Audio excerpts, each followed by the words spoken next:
Ms. Meserve, local agencies of the North Delta. Good afternoon. Just wanted to make a couple of comments. Thanks for having this on your agenda. I think it's an important role that the council can play in doing something in the near term. I think waiting around for BDCP is it's going to take too long, and as you know, a lot of the local agencies that are most affected by BDCP have some serious concerns about whether it will meet the co-equal goals and protect Delta as a place at the same time.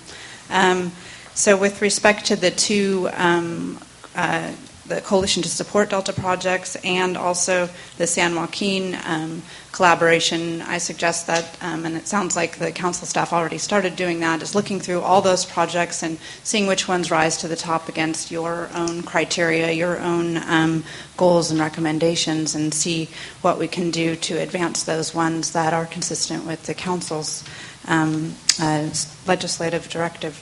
So, and then I think on the idea, I'm glad that you brought up the ideas of under Strategy 1.1, improving the reliability of the existing system. That is very important, and I think in Delta interests recognize that even in a post-BDCP world, these existing facilities will continue to be relied upon.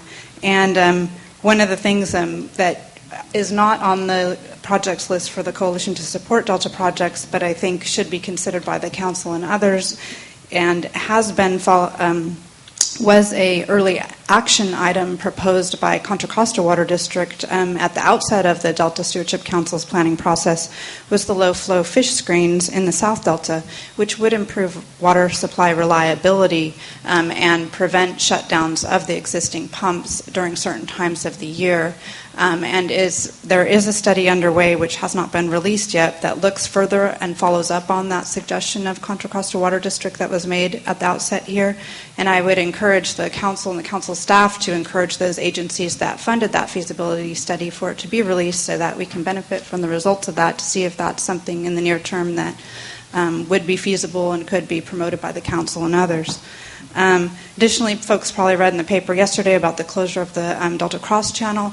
That looks like that has a real potential to be a bad thing for fish this year, and that's something in the near term that if there's a way to be closing those gates during the migration periods, if there's a benefit from that, which it appears there is, that's another sort of near-term item. How do you save fish now that folks may support? There's also some great riparian restoration opportunities that didn't get fleshed out in the Coalition to Support Delta projects, but there's a lot of things that could be done along the sloughs that would help with water quality and also provide a little bit of habitat. Wildlife-friendly farming you've got on your list, and I think that's important. One thing that could help build trust with Delta landowners, that there are ways in which sustainable agriculture can be compatible with some of our, say, water quality and habitat goals, and that's something the council could be proactive on.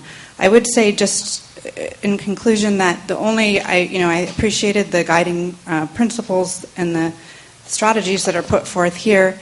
I did question whether under 1.3.1 it's really appropriate for the BDCP to be promoted blindly as, complete this. It's not clear whether BDCP will promote the co-equal goals with the Protecting Delta as a place. I don't know why. I can see why you might not want to promote near-term projects that are completely inconsistent with BDCP as you understand it in its draft form right now. But I'm not sure why it would be, BDCP doesn't appear to be a near-term strategy at this point, and I don't think it's appropriate for it to be promoted under 1.3.1 in the manner it is without any kind of limitation. Thank you. Thank you very much, Ms. Meserve.